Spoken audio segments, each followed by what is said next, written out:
বন্ধুরা, আপনারা যদি আফগানিস্তান বনাম বাংলাদেশের মধ্যে রোমাঞ্চকর ম্যাচটি উপভোগ করে থাকেন তাহলে মন থেকে ভিডিওটিতে একটি লাইক অবশ্যই করবেন। আফগানিস্তানের কাছে লজ্জার পরাজয় হয়েছে বাংলাদেশ। ম্যাচ হারের পর মাথা খারাপ করা বয়ান দিলেন বাংলাদেশ ক্যাপ্টেন শান্ত, যেটা শুনে আপনার কানকেও বিশ্বাস করতে পারবেন না।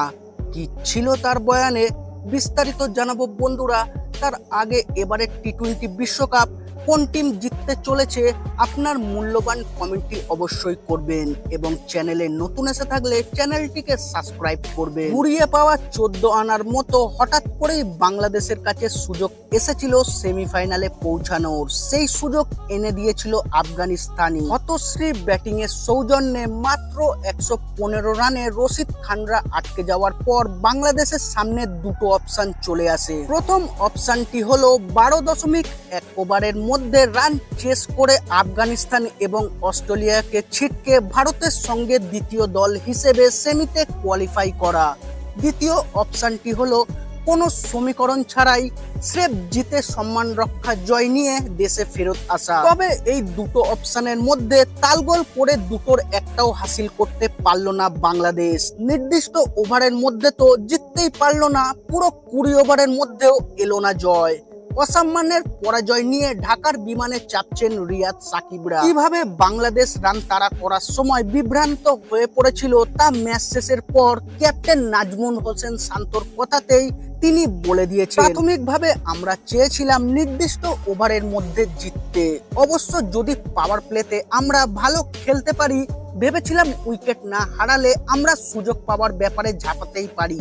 তবে 3টে উইকেট পাওয়ার প্লের মধ্যেই হারানোর পরেই আমাদের প্ল্যানিং বদলে ফেলতে হয়। আমরা তারপর শুধু জয়ের জন্যই খেলা চালিয়ে যাই। মিডল অর্ডার ভালো সিদ্ধান্ত নিয়ে ব্যাটিং করতে পারিনি, তাই এদিন হারতে হলো।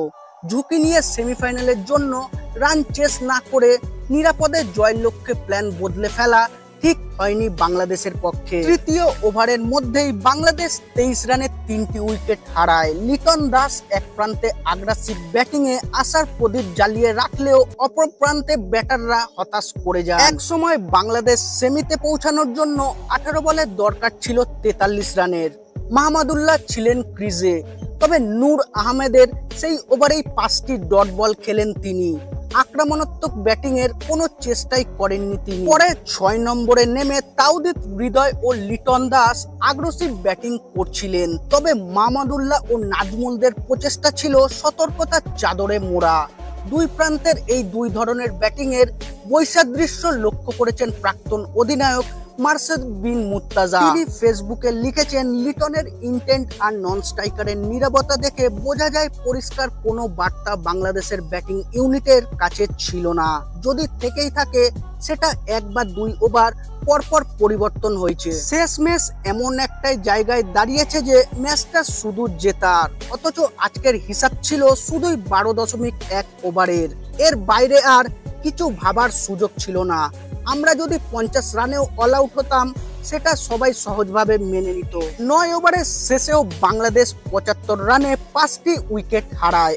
এরপরে লিটন এবং তাওহিদের 4টে বাউন্ডারির পর সমীকরণ দাঁড়ায় 19 বলে 43 রান। তারপরে মাহমুদুল্লাহ সেই কুখ্যাত ডট বল খেলেন। শান্ত পরে জানিয়েছেন, আমরা প্রাথমিকভাবে জিততে চেয়েছিলাম। যখন আমরা দেখলাম স্কোরবোর্ডে মাত্র 115 রান টার্গেট, তখন আমরা 12.1 ওভারের মধ্যেই চেস করতে চেয়েছিলাম। তবে ব্যাটিং একদম রুখে দাঁড়াতে পারিনি। ভীষণ হতাশার ব্যাপার হয়ে থাকলো পুরোটা।